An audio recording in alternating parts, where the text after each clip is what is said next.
The Tom Woods Show, episode 679.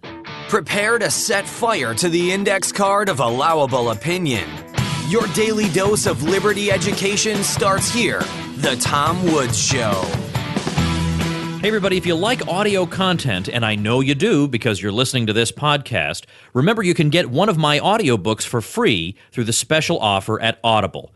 Check it out at tomwoodsaudio.com.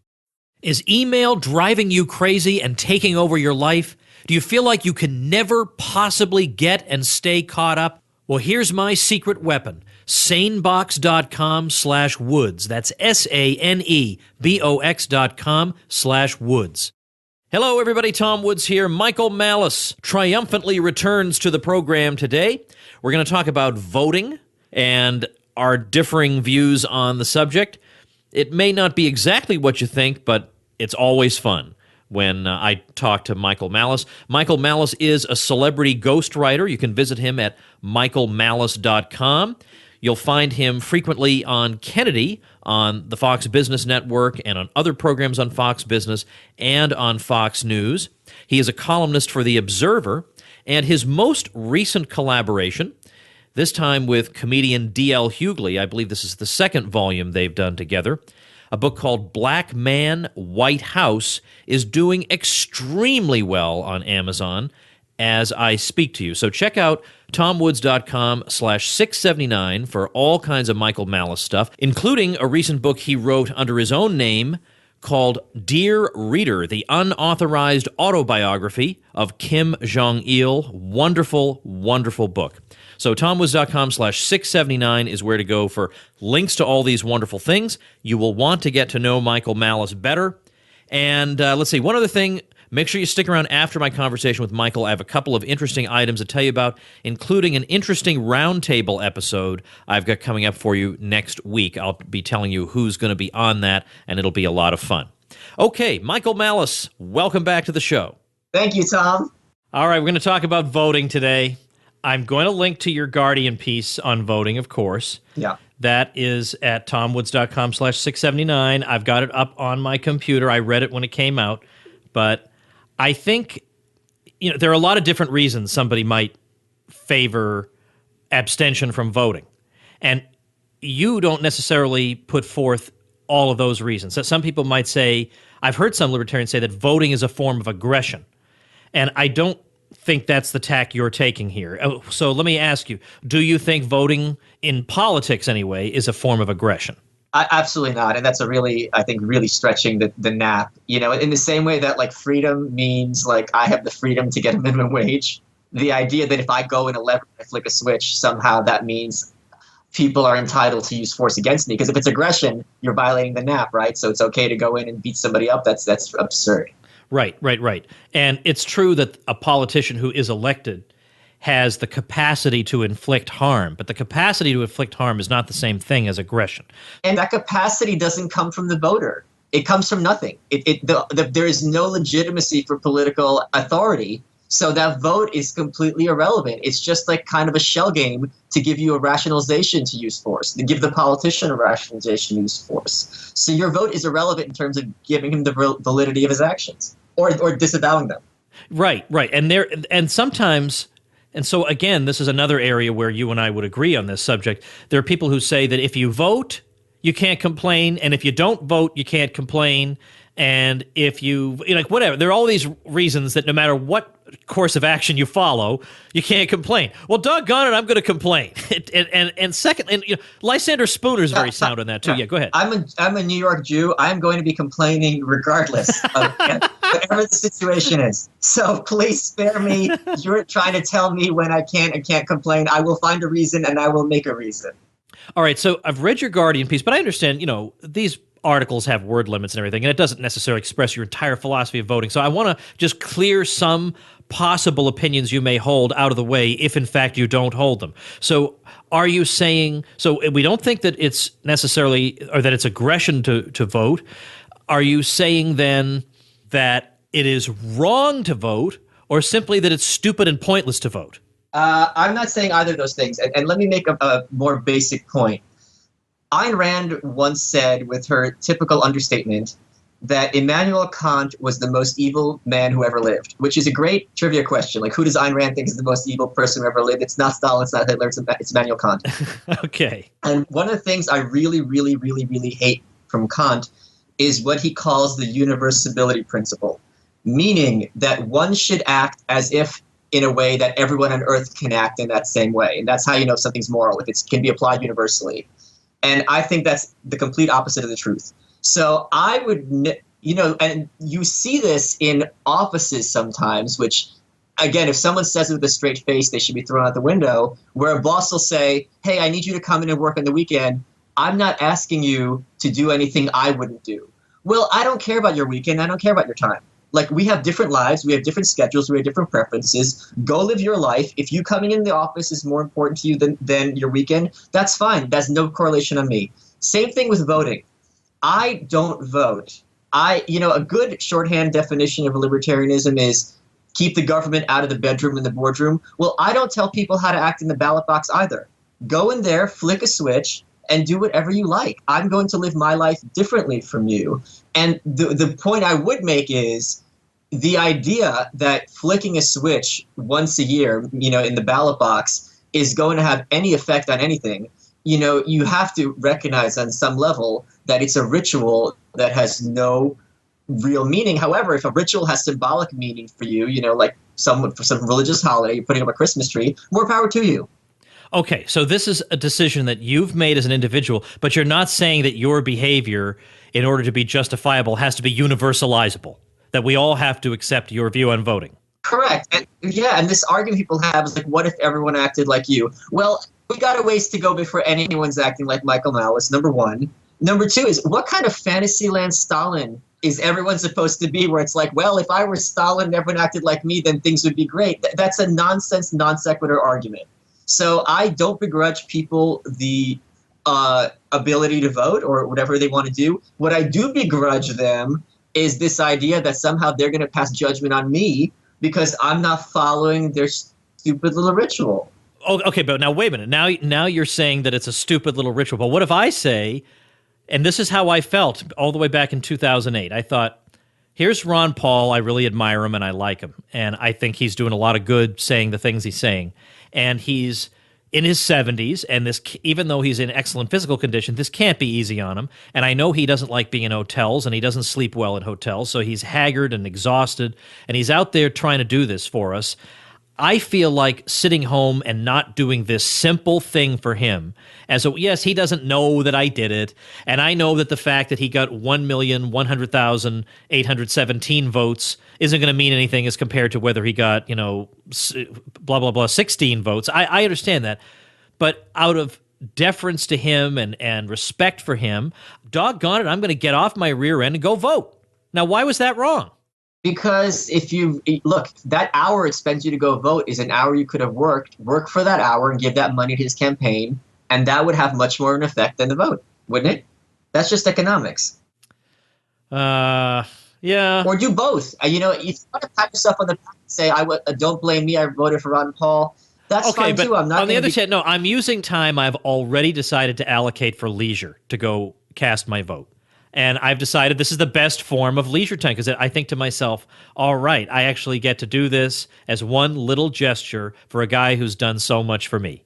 I'm certainly not going to begrudge people their leisure time. If you want to sit on TV and veg out and watch bad television, I do that a lot because when I write, writing to me is a very, very intense activity. So after I write, I need a break that's going to make my brain shut off. And the best way to do that is to watch bad television because it's as close to being in a coma as possible by being awake, right? Because there's absolutely no thought to it whatsoever. So if you think it's fun to go out and flick a switch for Ron Paul, maybe take a little Instagram photo of, by the name, more power to you. I'm not going to begrudge that. But the idea that it's a moral imperative is nonsense. And the idea, but more importantly in the Guardian article I think I was getting at is, the idea that politicians are going to act depending on how you vote, that is absolutely false. Okay. But I think we can both. I'm talking about, in practice, I'm probably more or less with you because there's almost never a time when I feel compelled to vote for somebody.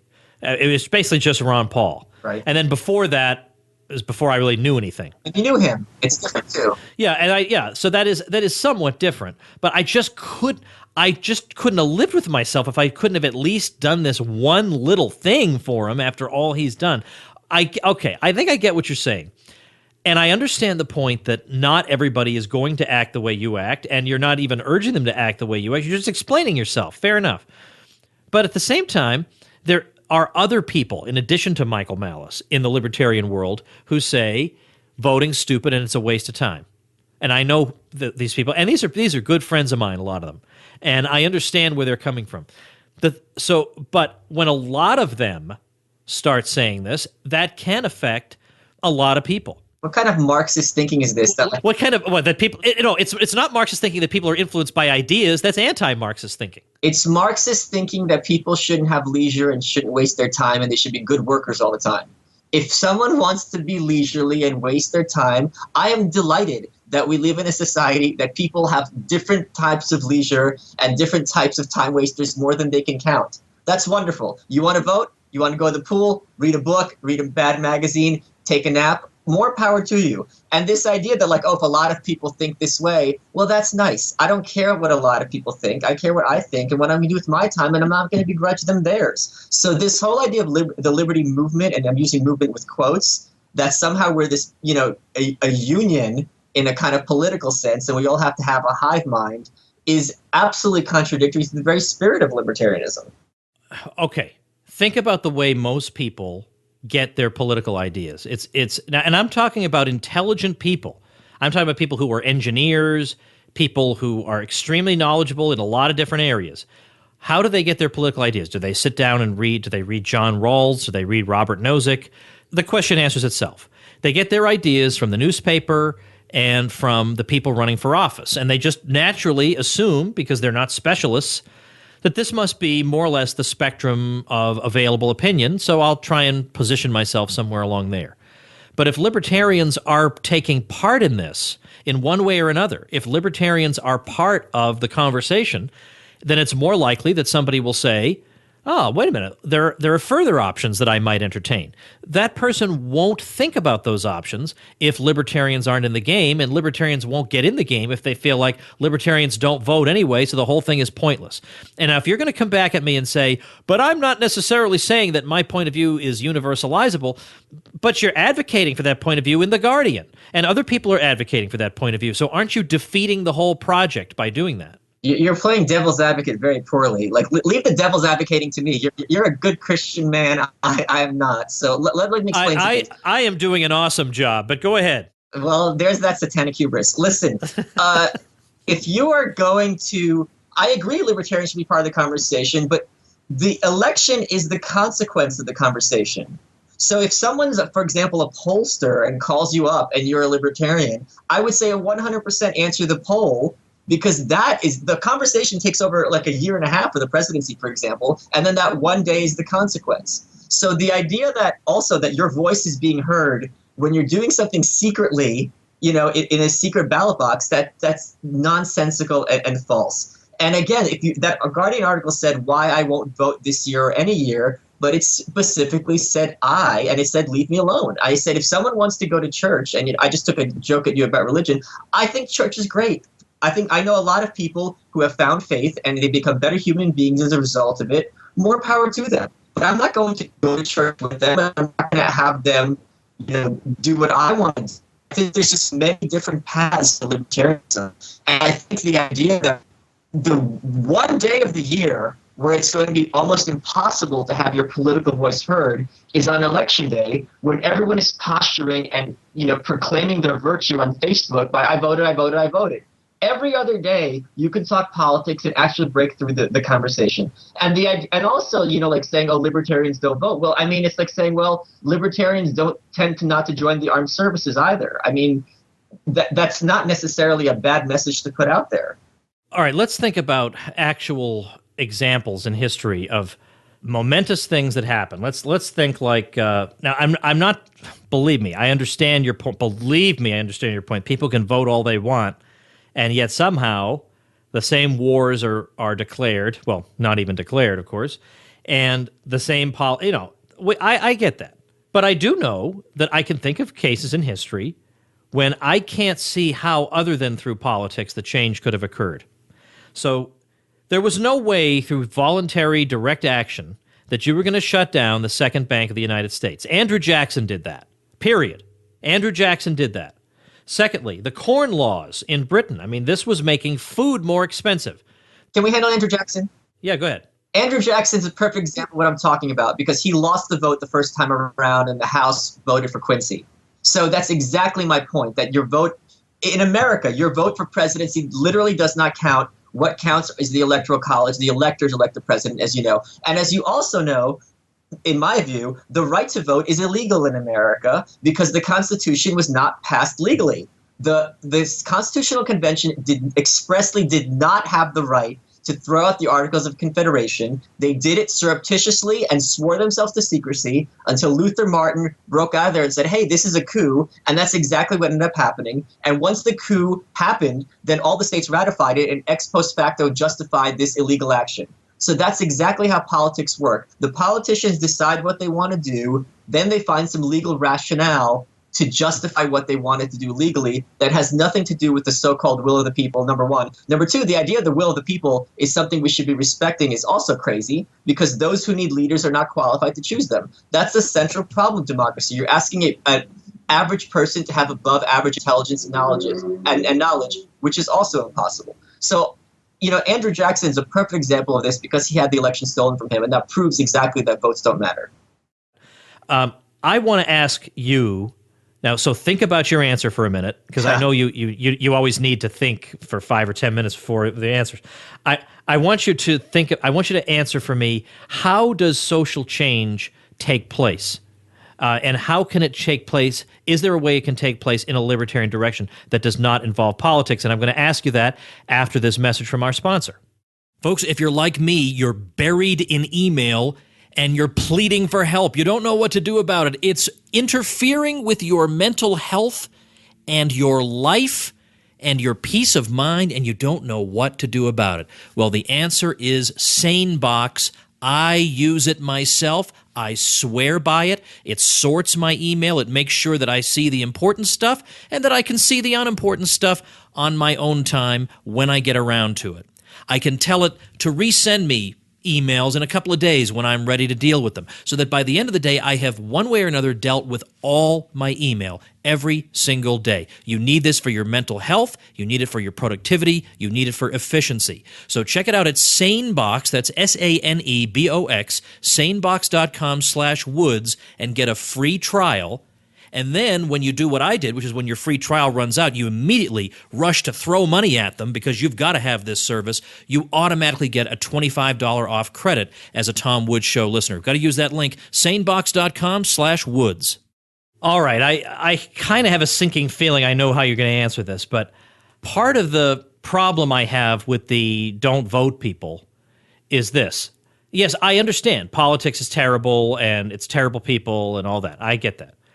But I don't see how things ever change. It's fun to say, "Oh, we'll do it without politics." Oh, really? How? Like, well, how are you going to confront this thing without actually confronting this thing? Well, we'll have agorism. What? You're gonna build heavy industry secretly? I just don't see that. So I don't understand if we're not in the game, or we're not encouraging people to be in the game, or we're actively and openly disdaining the idea of participating in, at least getting our ideas heard, we're missing an opportunity to be heard. But secondly, how can things ever change? What is the model of social change that does not involve politics? Well, there's a couple of points I'd make. First of all, I think you're kind of being silly when you say just because we vote, this means we're not getting our voice heard, because obviously you and I are in a podcast right now and our voices are being heard, perfectly well. But there's 2 points I'd make. First of all, as Breitbart said, politics is downstream of culture. Hillary Clinton did not have a big change of heart on gay marriage. What happened is the country's, views on gay marriage, and Obama also somehow had this epiphany that he's for gay marriage, really. The country's ideology shifts and the politicians act accordingly later. So the first and most important thing is to change the culture. This is a reason why Atlas Shrugged is so important, because when you come in with these set of preconceived notions like disdain for the state and, veneration for, the industrialists, the creative industrialists, that really affects politics in a preemptive way. That's number one. The other big example is, I want to destroy the game board. And the way to do that isn't necessarily through democratic processes, because I don't care what the vast majority of people do. We have to make an asymmetry where they don't have the ability to put their stupid ideas into practice. For example, I don't begrudge anyone a religion unless it's a state religion, right? That's when it becomes difficult. When the government and religion are intertwined, and then that church has the ability to force its will on people, that's when things get very, very ugly. The thing that has worked is this, and I've used this example in another podcast. Let's suppose it's 1970, right? So we're clearly in a technologically advanced time. We've walked on the moon. You can't say man's primitive. And you have an argument about censorship. And on the one hand, someone says, well, we should have complete free speech and not ban any books. And the other guy goes, well, what about Mein Kampf? What about, photography books about child pornography? And they can argue all day long. And I appear from 2016 and I tell you, this argument is pointless, because in 40 years, I will be able to take any book, and with the press of one button, I will be able to duplicate this book. And with the press of one button, I will be able to send it anywhere on Earth at the speed of light. And I can make it such that the only person who has a secret word, a password, can open this book. And I can do this infinitely. Oh, and all of this is free. I would be looked at like a maniac. And yet that's exactly the case right now with any kind of document. So it all comes down to technology and having a asymmetry between people who want to impose their will on you and binding their hands so that they can't. It's not going to be up to persuasion, because there will always be human beings who are going to want to have an excuse to control your life, and there's no real point in arguing with them. You just have to bind their hands. Now, that's really nice sounding and everything, because all that stuff is true, and we are living through revolutionary times. But I still see a Supreme Court that could, at any moment, make especially under Hillary Clinton, could begin making all kinds of bizarre and authoritarian demands of all kinds of neighborhoods across the country. And it doesn't matter how many encrypted books I can send all around the world. That's going to do a lot of damage to people's liberty. So what other than what is the anarchist way of dealing with the Supreme Court? I mean, if we're not in the conversation as part, if people don't have an option to choose somebody like us, at least know that it's there, I don't see how that's a net plus for us. Well, okay, but do you see with my censorship example that we did not have to be part of that conversation, that the conversation has become superfluous and irrelevant? When we get to a point that it's technologically possible to make the Supreme Court irrelevant, I will concede that I've been wrong all this time. No, just on that one specific point. You see what I'm saying about how there's really no you're just wasting your breath to argue censorship now that we live in a time books can't be censored, right? Of course. Yes, I do. So there will come a time, it might be 100 years, it might be sooner, where, again, this is going to sound crazy, but imagine you're in 1970 and I said to you all those things. 1970 is not that long ago. If I said to you, hey, we're going to be able, as a human being, to just either teleport anywhere on Earth or move quickly enough, or instead of me being of citizenship being defined as a function of geography, because to be a function of the individual, citizenship and nationality is landline technology in a cell phone world. Remember, Tom, if I wanted to call you, you'd better be at your house or I can't reach you. Now it doesn't matter where you are, I can call you. It's going to come a time where citizenship is going to be a function of where that person happens to be and who he happens to want to be a citizen of, as opposed to, well, you're stuck between the Atlantic and Pacific, therefore you're beholden to Washington. So I think, yes, libertarianism is great in terms of holding the line, but I think very quickly the Supreme Court is going to have a lot of problems implementing a lot of their edicts. And again, if you think voting is going to make a difference in the Supreme Court, you think Hillary and Trump are going to be some kind of, great bulwarks for liberty. I don't see that being the case. No, I don't either, but I do think that based on the fact that Trump and, look, the Republicans have it's true, they've appointed some rotten Supreme Court justices, no question about that. But from my point of view, these justices are vastly better than anybody the Democrats have ever installed. And And I'm somebody who's constantly telling people the two parties have so many similarities. But on this, I think it is a genuine difference. There's no way the Democrats would go to the Federalist Society and ask for judicial names. Sure. And whereas Trump did, that's the first place he went, was he went and talked to the Federalist Society, and they gave him a list, and he went with that. So that's better. That's definitely an improvement. But all right, how about at the local level? Can I make a point? Yeah, please do. Yeah, you make all the points you like. I am delighted to hear that I've converted you to a Hamiltonian Federalist Constitutionalist. This is wonderful to hear, and you heard it here. That is absolutely false. I don't know where you got that from. Go ahead and explain yourself. Everyone just heard Give me your cockamamie explanation as to why I'm a Hamiltonian. Go ahead. You just said it. You just said you want federal. You want like the Federalist Society. You like constitutionalist judges. That's the Hamiltonian vision, isn't it? Well, no. The Hamiltonian vision is what we live with now with anti-constitutionalist judges. I would like the Constitution that Hamilton fought tooth and nail and misled everybody about during the Federalist Papers. How am I getting into this? We're not talking about this. I want to talk about at the local level. Can't you admit? Okay, at the local level, they're having a bond issue. Should we float a bond for the schools, or should we raise taxes for the schools? You're not going to go and vote to say no, don't raise my taxes. You're not even going to vote there. Tom, I might vote, but I've never heard of any of these local issues even reaching my desk. I'm not aware of any of this. It might be a very different situation when you're living in New York, and I imagine it is, when you have the population density as high as it is here. Okay. If you're living in, Kansas, God forbid, it might be very different because then it might be some kind of local direct democracy populist kind of situation going on where you could have some town hall. There was, back years and years ago, back around 1990 in Massachusetts, there was something called Proposition 2.5. And basically the idea was that it was either going to cap the growth of taxes or the tax rate or something on property taxes. It was something like that. And all the people for the schools were telling you not to vote for it, but everybody voted for it. And that's a case where it's a direct opportunity. Do I cast my vote for fleece me less or fleece me more? I think I'm going to go. I'm going to go vote for fleece me less. And for people who say, "Oh, but you're validating the system," I am not validating the system. And I know that you're not saying that either, but I've got to hit that because people will say it. I always give the example of the slave labor camp. I'm not validating the slave labor camp if they give me a vote on whether or not I want to be released.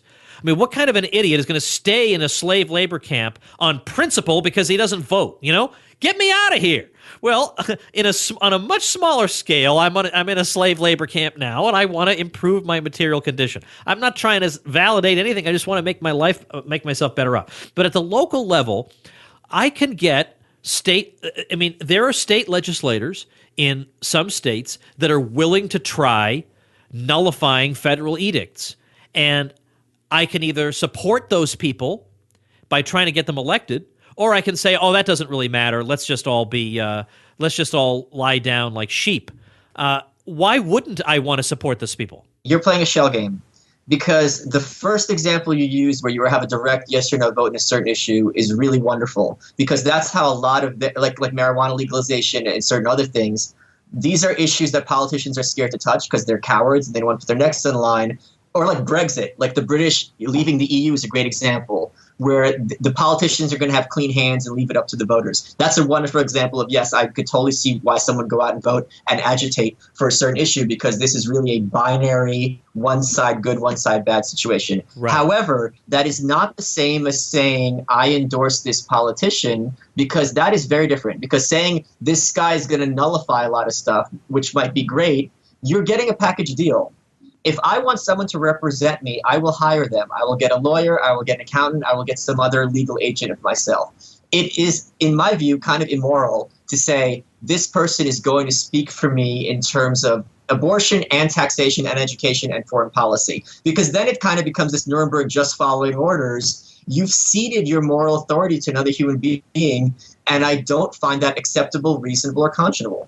All right, I get that it's a package deal. And I get that it's easier to justify voting against taxes in just a simple yes or no, do you want your taxes raised?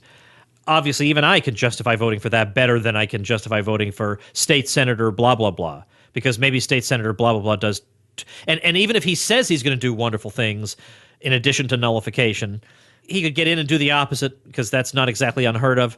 So that is true. But when you're dealing with something like this, sometimes you just have to roll the dice. And maybe I'm just a bigger risk taker than you are, and I want to roll the dice. First of all, I think it's really true. It's really clear that I'm actually a more bigger risk taker than you. That, I mean, you're a family man, and I'm, a kind of freak in New York. But it's a risk regardless. Do you know what I mean? The gun is put to your head, and you're playing Russian roulette. So the idea that if you roll those right numbers on the dice, you're not going to get the bullet is kind of a non sequitur. And I think it's an abnegation of morality to be like, this person is going to speak for me. And it doesn't make any sense to me on any level, because then you really But you have no other option. In the way the system is set up, you have no other option. Somebody's going to pretend to be speaking for you. Correct. So why am I going to go and validate the fact that this person has a legal claim or a moral claim to speak for me? But you don't have to say that. You say, look, I want him to go do this. If he does this, great. No. If you're voting, you are saying, I endorse this person to speak for me. You're telling me what I'm saying? I'm telling you what your action is saying. When you vote, you are saying, this person speaks for me on every political issue. That's what a vote means. It means you're endorsing this person to be your agent in the realm of politics. And that is absolutely nuts. Well, I live my own life. If I choose somebody to be the president of the chess club, and he decides to close the club at 7 p.m. and I wanted it to stay open until 9, that it's not a reflection on me. I chose him because he was the best guy. And anybody, you have to be a lunatic to think, well, Woods is responsible for every single thing this guy does. Most of us know we're voting as a self-defense mechanism, thinking which person is going to be on net the least bad. No. And I don't think I'm responsible for anything, or I should, or he's speaking for me. This is creepy. That's not why I'm voting. That's why most people vote. I do not think most people vote from self-defense. I think most people vote because this is the candidate who kind of represents me and my views. People weren't voting for Obama out of self-defense. No, that's true. I'm thinking about people that I give a darn about. Yeah, so that 0.0001 whatever that you're friends with are not representative of the general population, which is the problem. Everyone we know is a rounding error. I get that, and I know, I'm realistic about the situation. But still, I've been advocating that people at the state level try and throw a monkey wrench into the works, and it just seems odd that I would then turn around and say, but anybody who says he's going to do this, don't vote for that person, because you never know what they might wind up doing. To the contrary, I want to say, look, these are courageous people who don't just want to be a cog in the machine, and yeah, I would vote for people like that, especially at the local level, where the damage they can do is more limited than what they could do at the federal level. I would certainly not have any problem voting there, but you still would. Well, I mean, again, I think this is a difference between where you live and where I live, because at the local level, as you know, Murray Rothbard tried to organize at the local level here in New York, and it was kind of, I read it in Justin Raimondo's biography of Murray, and it was kind of this joke. He signed up for some third party that had, I don't even remember if they had ballot access, and he wrote their constitution for them, or their, whatever their bill of principles, and it was fun, and I can see him having a good time with it, but at the end of the day, it was completely irrelevant. So if that's something that people want to do and be a troll on the local level, more power to you. But I think there's plenty of trolling to be had on the national level. And the way to do that isn't through voting. It's through, so-called direct action. I don't mean assassination by direct action. I mean things like mocking politicians and so on and so forth. General mischief. I still feel like there'll be people listening who will feel frustrated. They'll say, the other side does not hesitate to use politics and hurt us with it. So if our people just say, well, let's just forget about it and not participate, this is going to hurt. Stop. I don't care about our people. If our people can do, there's no such thing as our people. There are people who agree with me on a lot of issues and they can do what they want. And there are people who disagree with me on a lot of issues and they can do what they want. This idea, again, you're speaking like a Kantian. This idea that just because people agree with me on terms of anarchism or in terms of, liking Ayn Rand or collecting succulent plants, that somehow we all have to have a hive mind is just absolutely abhorrent and reprehensible to me. I don't begrudge them the right to vote, but I'm going to tell them it's a waste of time, and that's perfectly fine. They have a right to waste their time. If you really want to change politics, as obviously you do, Tom, because you spend a lot of time working on it, I mean, compare your podcast and your books to that one day a year you go and vote. I mean, which is going to have the more dramatic effect in terms of our American political culture? Come on. So, all right, well, I think you've kind of almost answered the question I was going to wrap up with, but I was just asked about by Isaac Morehouse in an episode of his podcast that's going to air on Monday about how it's easy to get discouraged about the state of the world and statism and all that. But what can you as an individual do other than just be discouraged about the world, which is, I think, how people would feel if they couldn't have that. They think about participating in politics as the way I'm going to fight back. But suppose you were trying to tell them there are other things you can do in your life other than that. What would you say? If I'm saying if you're discouraged about the world, you really need a reality check, because things are getting better all the time in every single way. The fact that we can have this podcast is a perfect example of that. And the idea that you can't spend yourself rich and you can't vote yourself free. Wow, that's an ending. That right there is an ending.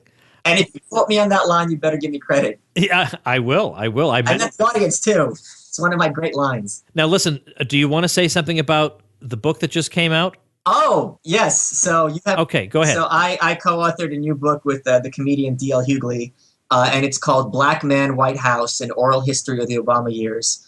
And the N-word appears in the first line. Yeah, that's right. I remember you told me about this many months ago, and I got the joke. I was really happy about it. I figured out what was supposed to be the joke in the line, but I'm sure I haven't seen it, but if you had a hand in it, I'm sure it's great. Oh, and speaking of changing politics, that book does a masterful job of completely destroying and discrediting the Republican Party, and I'm very proud of it for that. Ah, okay. All right. Well, so half the job is done. Exactly. All right, very good. Michael Malice can be visited, of course, at michaelmalice.com. And I don't know, we should do an episode on things are getting better. Yeah, Camille would be great for that too. Camille Foster, yeah. Oh, okay. All right, I'm making a note here. And that reminds me, by the way, I should say before we leave just another word of thanks to that wonderful young woman who brought us together, and it was possible for me to meet you. I'm really grateful for that. So, all right, great talking to you, Michael. This is an inside joke, everybody. It's an inside joke, but it's a good one. All right, I'll see you next time. Bye, Tom. All right, two things I want to tell you about. Remember TomWoods.com/679. I will link to Michael's column on the subject of voting, so we'll get that out there, so check that out. But a couple things I want to tell you about. First is I am going to do sometime next week, so those of you who are not listening as the shows come out, let's say it'll just be a few episodes from now. Maybe it might be, let's say, somewhere around episode 683, something like that. I'm going to be doing a roundtable discussion on the Libertarian Party, its present and future, which of course will include some discussion of the Johnson-Weld ticket. And I'm going to have people of differing perspectives alongside me. We're going to have a really good discussion, I think. And those people will be Mary Ruwart, who is a former Libertarian Party presidential candidate herself, Jeff Deist of the Mises Institute, Tom Mullen, who's been a guest on the show from tommullen.net, and Jason Rink of the Foundation for a Free Society. So it's people have different opinions on the state of the Libertarian Party and the Johnson-Weld ticket. So I think that will be a productive conversation because I know that my own listeners have a variety of views on this subject. So we're going to try and hash it all out among people who share a mutual respect. So that will be good. Second thing I want to tell you about is my mother's website. You know how I will promote people's websites if they use my link and so on, and I give them special goodies. Check that out at tomwoods.com/publicity if you're thinking of starting up a website or a blog. You get all kinds of goodies from me. So tomwoods.com/publicity tells you how to get those goodies. You got to check that out before you start up your site. Well, anyway, my own mother, it turns out, did exactly that. She used my link. So therefore, I wouldn't say therefore and for no other reason, but therefore she is certainly entitled to a mention here on the show. Let me tell you about my mother's website. It's called GameRoomHeaven.com. And at GameRoomHeaven.com, she talks about all kinds of things relating to creating a great game room. So she has a post, The Naked Game Room, 12 Great Tips to Create Your Space.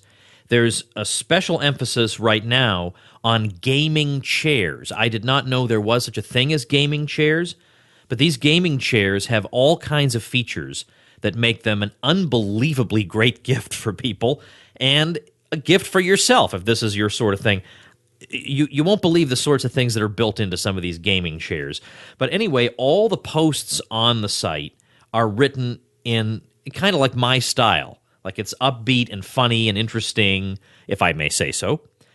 And you get a lot of information about all these different things. So it's a fun site to check out, and she's adding content to it all the time. She's going to be adding a whole range of different sorts of things that people like to put in game rooms, but for now, she's got these posts on these various topics that I think you'll find interesting, and you'll definitely want to bookmark it for the future to check back again as more content is added, because it really is a great game room site. It's called, once again, GameRoomHeaven.com, and I will be linking to it at tomwoods.com/679 as the listener website mentioned. Again, if you would like your website to be mentioned, check out the deal that I'm making to you at tomwoods.com/679. All right, that's going to do it for this week, but next week we got fun, interesting stuff coming up. We're going to talk about anti-discrimination law. We're going to talk about the history of minority advancement in American history. Very, very, very good stuff.